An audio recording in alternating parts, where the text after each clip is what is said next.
me. Stop. Well, she keeps threatening Stop. me. Stop it. Well, she keeps on threatening me. I have stopped it. She keeps on. On January 27, 2020, in Colorado Springs, Colorado, 36-year-old Letecia Stauch called the police to report her stepson, 11-year-old Gannon Stauch, missing. She told them he was supposed to be home by 6 p.m. but never returned. County 911. My son was supposed to be home at 6 o'clock and it's almost 7. He's only 11. Okay. What's his name? Gannon. When was he last seen? Maybe around like 3:30 maybe. Has this ever happened before? No. So we went to the neighbor's house.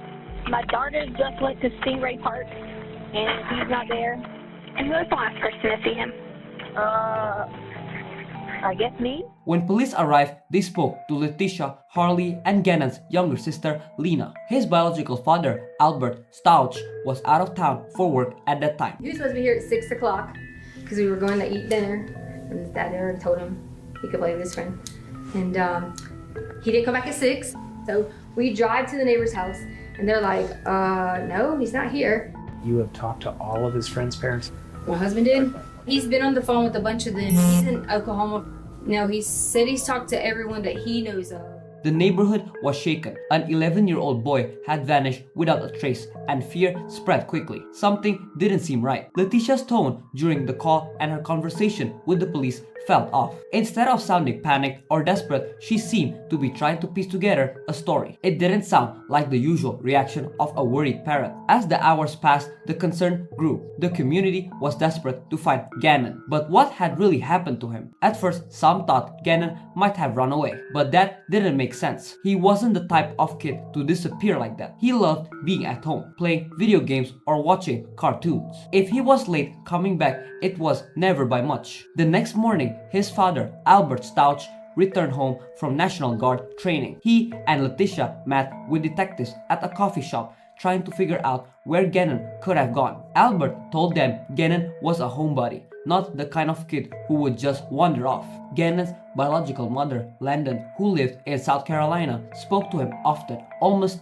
every day, but she had no idea where he was either. Then, the day after Gannon vanished, Letecia contacted investigators. She said she had something important to tell them, something she hadn't mentioned before. She claimed she couldn't speak freely in front of Albert and wanted to give her real story. Take me through Sunday into Monday, Okay. and be as detailed as possible. Sunday, Gannon had started a candle. The fire thing went off.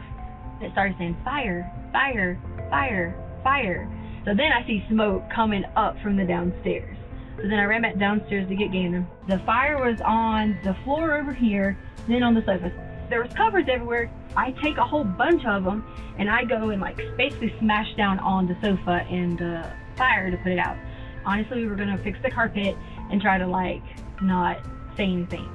Albert freaks out about every little thing. So that's where Sunday kind of like stopped and everybody went to bed. But there were too many holes in her story, and detectives weren't sure they believed her. And I know there's 2 things I gotta fix. Number 1, I need to fix the carpet, and number 2, I need to figure out, does Gannon need to go get like some burn cream or whatever. Larson Ranch is a bunch of new builds, like construction. So I pulled up and I was like, hey, do you know where you can get the carpet that is in the Larson Ranch model homes? So we got the carpet from the guy in the construction area. Well, I didn't get it then. He said he was going to bring it to me. So I gave him the address, and this is where I messed up. I gave him our code to get in, because he was going to go fix it. And me and Gannon left. We went some places around town. That day, Letecia said she and Gannon ran errands around town. But later, after hours of searching and no signs of Gannon anywhere, her story took another shocking turn. Now she claimed that when they got home, she heard a noise. She walked downstairs and opened a storage closet. Standing there was a man wearing gloves, holding one of their guns. We started to head home. As we got inside, I heard something. And I just started walking downstairs, opened the storage closet.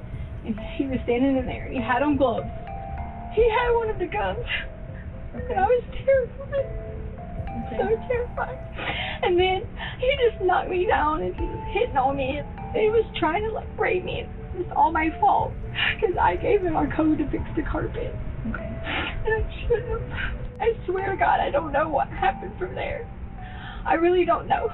I kind of like blacked out just a little bit. This was now a completely different story from what she had originally told police. First, Gannon had supposedly gone to a friend's house. Then, someone had broken in and kidnapped him. Now, Letecia was claiming she had been attacked by a man named Eduardo. Investigators listened carefully, but her story didn't add up. And when they asked her for evidence of the attack, she seemed uneasy. We had talked earlier about whether or not it would be able to take action at this point as far as like gathering evidence, whether it had been too long, and I told you that it wasn't. Is that something that you're willing to do?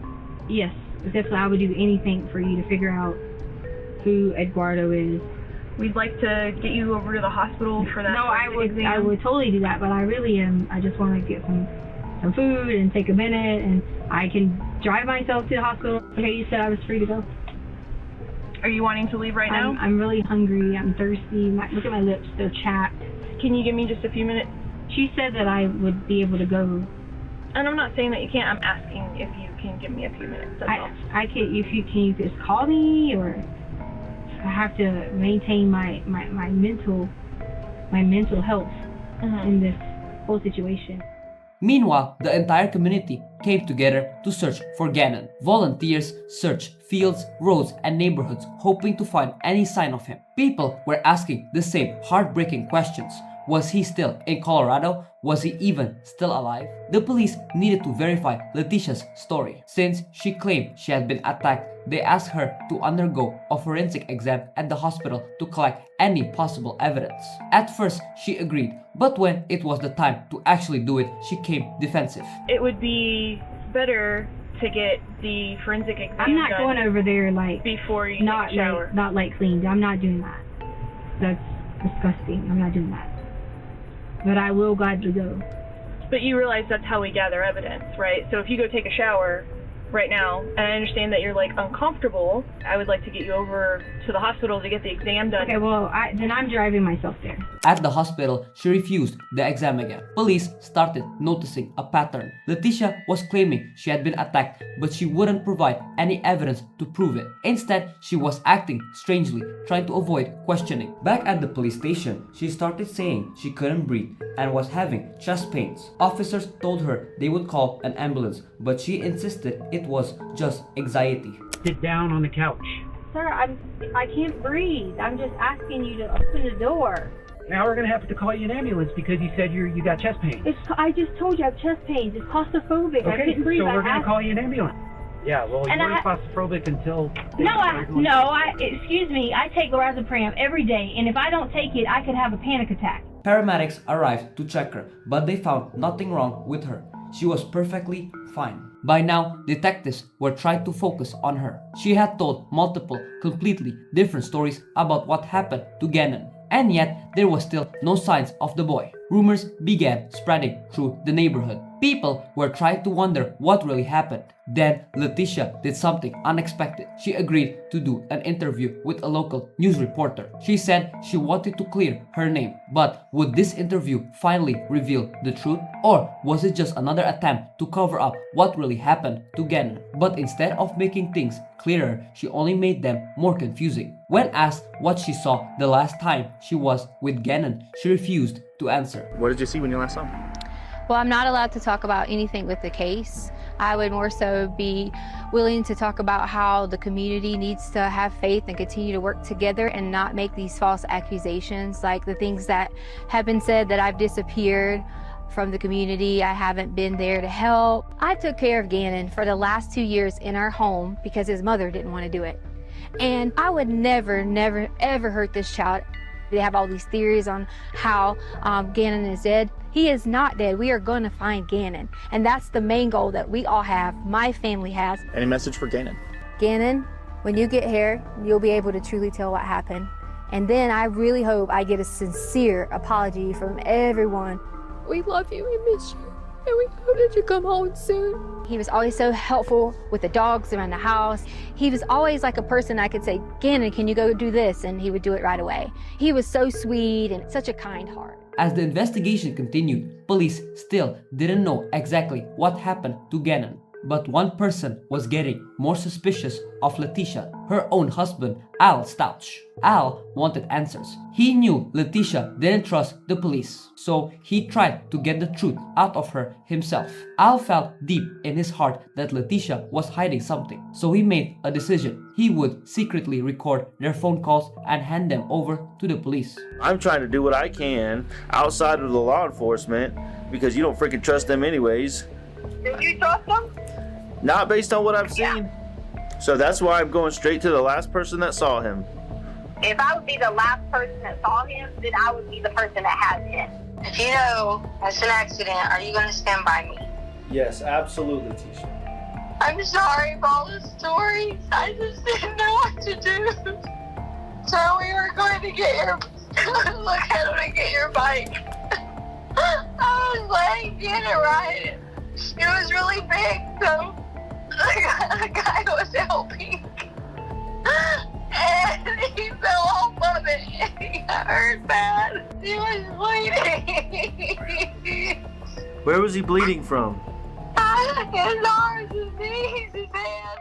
But investigators knew something that Letecia didn't. They had already found a piece of wood with Gannon's blood on it, far from where Letecia claimed the accident happened. That piece of wood was a major clue. They believe Cannon had been badly hurt, and now Letecia had to come up with a reason why his DNA would be there. During these phone calls, detectives noticed something about Letecia's behavior. She was lying constantly, making up wild stories. She would take a real detail like the blood on the board and twist it to make it sound like something innocent. Then she changed her story again. She told Al that someone else had hurt Gannon. She said a man named Quincy Brown had taken him. I didn't have a phone to call 911. They're supposed to be taking him back and I called 911. So the guy took him to take him to 911? The Craigslist guy? Quincy Brown or whatever.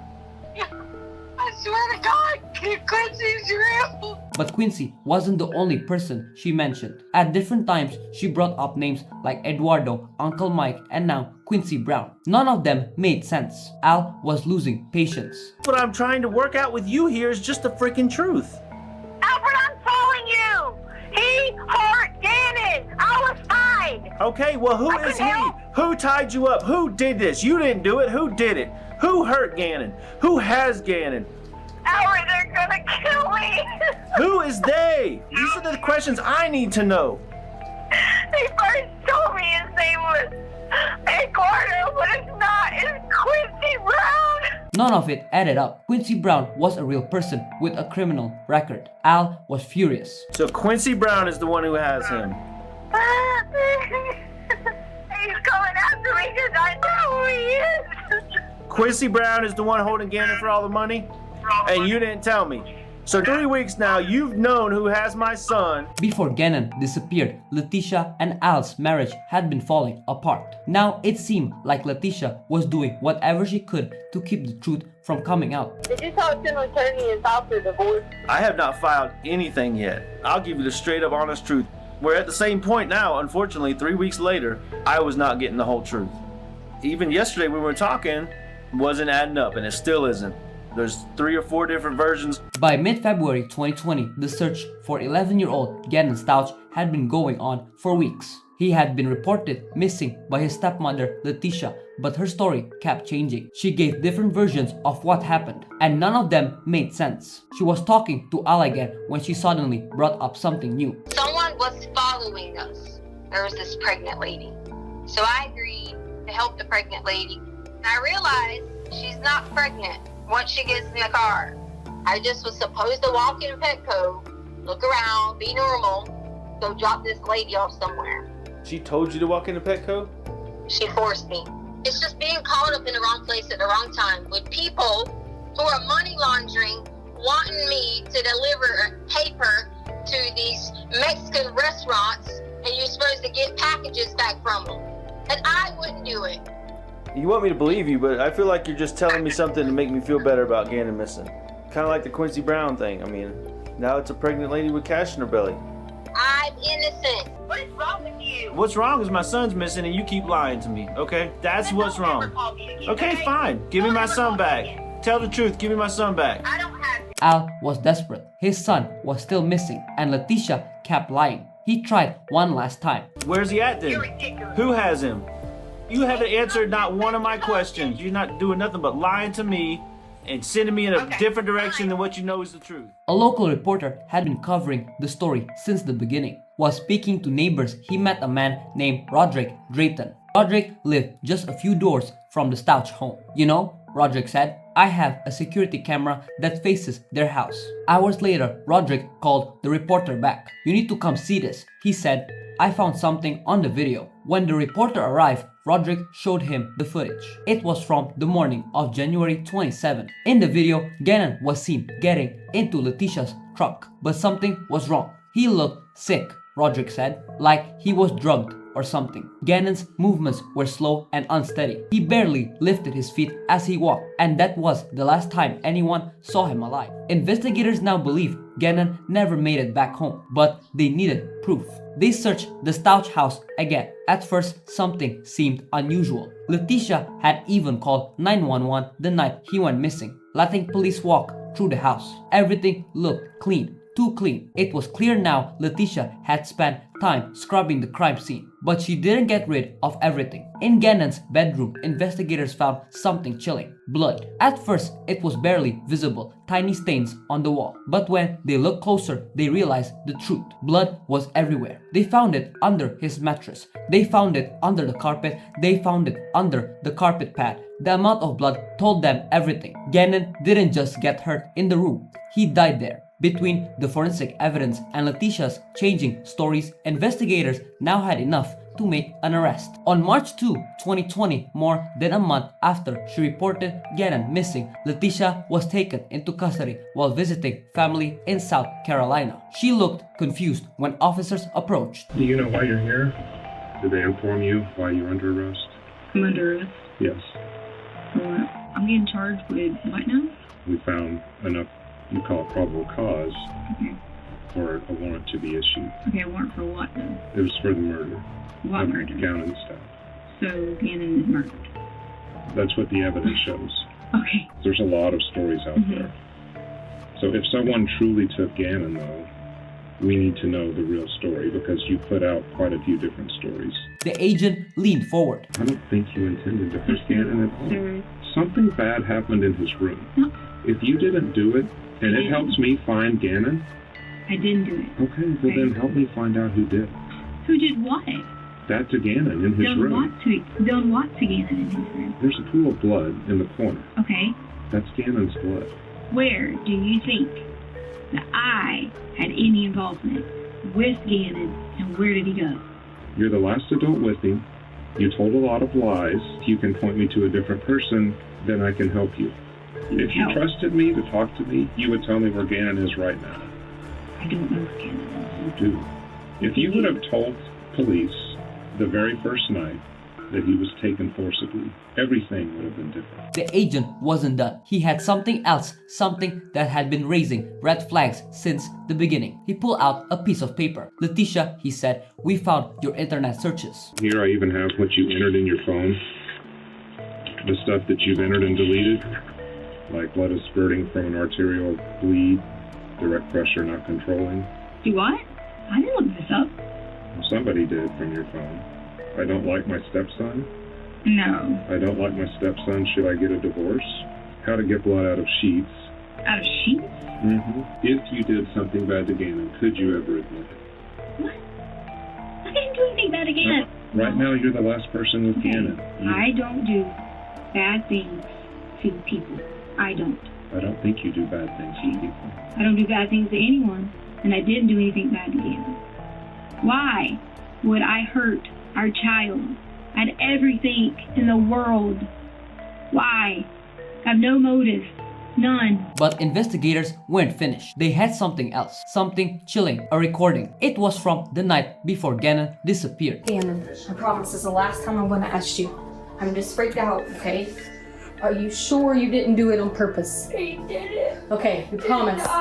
We promise. On purpose. Pinky promise. Pinky. We're gonna have to sell stuff to fix it. Okay? So we figure out what we gotta sell. We can sell the sofa, we can sell whatever. Because we gotta get it fixed so the lady Don't be mad at us and kick us out of the house. Okay? You got it? You got it? I'm just worried about my parents. Okay, shh. Listen. Authorities had their suspect. They knew who was responsible for Gannon's disappearance. But one thing was still missing. Where was Gannon? Then everything changed. A discovery hundreds of miles away. We're here at the bridge next to Scamby County line and reference the suitcase. We were inspecting the bridge, found that suitcase down there, decided we'd open it to see if anything was in it. Body rolled out along with what appears to be a comforter. The news spread fast. Gannon had been found 1,300 miles away from home. Investigators quickly pieced it together. Letecia had rented a van just days after Gannon disappeared. She drove all the way from Colorado to Florida after she wasn't alone. Her teenage daughter, Harley, was with her. There were GPS trackers in the rental car. Investigators had been watching. They saw where she went, the route she took, and most importantly, where she stopped. Letecia had booked a hotel room near that bridge on February 4th. Authorities now believe that something in the middle of the night where her daughter was asleep in the hotel. Letecia took the suitcase and threw it over the bridge like trash. The autopsy confirmed what they feared. Gannon had suffered. He had been stabbed 17 times. He had been hit in the head 4 times, and then he was shot. The bullet lodged in his jaw. The bullet was tested. It matched a gun found in Letecia's bedroom. And something else? Something eerie. The gun had been found on a dresser. It had been left sitting in a way that pointed directly at a framed photograph of Gannon, like a cruel joke. Investigators believe Gannon had tried to fight back, but it was brutal. He had no chance. Then they found something even more disturbing. Gannon had hydrocodone in his system, a powerful painkiller, a drug he had never been prescribed. He had been poisoned. She had drugged him before she killed him. Letecia was arrested. She was charged with the murder of 11-year-old Gannon Stauch. But the case wasn't over yet. In March 2020, investigators had Letecia Stauch in handcuffs. She had been arrested in South Carolina 2 months after Gannon's murder and was being transported back to Colorado for trial. But she wasn't going to make it easy. Halfway through the trip, everything went wrong. It started with shouting, then it got violent. She keeps threatening me. Stop. Well, she keeps threatening me. Stop it. Well, she keeps on threatening me. I have stopped it. She keeps on. Well, she got out of the restraints. You just got another charge. Well, she shouldn't be doing me like this. When she finally arrived in Colorado, the legal battle should have begun. But Letecia was determined to delay it for as long as possible. She sent letters to the judge. She asked to represent herself. She changed her plea. She demanded multiple competency hearings, 3 in total. Every time she found a new way to push the trial further away, but she couldn't run forever. After more than 3 years of delays, in April 2023, the trial finally began. Letecia Stauch stood in court facing charges of first-degree murder, tampering with a diseased human body, and tampering with evidence. Her defense, she pleaded not guilty by reason of insanity. The prosecution, however, was confident. The evidence against her was overwhelming. GPS records tracked her movements. Surveillance footage placed her at key locations. Recordings of her own words painted a chilling picture. And worst of all, the crime itself told the truth. January 27, 2020, Gannon's home turned into the stuff of nightmares. The one place a little boy like Gannon should have felt the safest is in fact where he was brutally murdered. Evidence in this case will show that she could distinguish between right and wrong. It was an awful, awful thing that was done to Gannon. In the court of public opinion and the media, he's guilty. This is going to come down to insanity. A troubled childhood, that's where the fragmentation personality comes in. Letecia's defense claimed she had multiple personalities, that she was insane when she killed Gannon, that she wasn't in control, but the evidence said otherwise. She planned this, she covered it up, she tried to run, and now it was time for justice. Letecia Stauch's trial wasn't just about whether she was guilty. That part was clear. The real question was whether she was insane when she killed Gannon. Her defense claimed she had multiple personality disorder, that she had suffered trauma and abuse since she was a toddler, and that her mind had fractured as a result. But was that true? From the moment she entered the courtroom, Letecia barely reacted. She showed no emotion when they talked about Gannon. No sadness, no remorse. The only time she showed any response was when her lawyers talked about her own alleged childhood abuse. She dabbed a tissue at her face as if it was the only part of the trial that mattered to her. It was hard to believe that the same woman who had been once a teacher, a stepmother, and a mother could also be the person who murdered an 11-year-old boy. Something had cracked inside her. But was it insanity or was it something else? The prosecution focused heavily on her mental state. They wanted to prove that Letecia knew exactly what she was doing when she killed Gannon. To do that, they brought in someone who knew her better than anyone, her own daughter, Harley Hunt. Harley took the stand and answered questions calmly. Had you ever seen your mom change personalities into someone she isn't? No. Had she ever been treated for any mental illness in your lifetime? No. Did you ever ask your mom, what are we doing? Why are we leaving? No, I didn't really question her a lot. I would be told that I'm being like disrespectful or like talking back. And what would happen if you were being disrespectful or talking back to your mom? Sometimes she would like backhand me. Harley had spent her whole life with Letecia. If anyone would have noticed something wrong, it would have been her. But there was nothing. No sign of multiple personalities. No history of mental illness. Just a mother who had always been in control. I'm still in shock. I defended her for years. And I just feel like manipulated and lied to.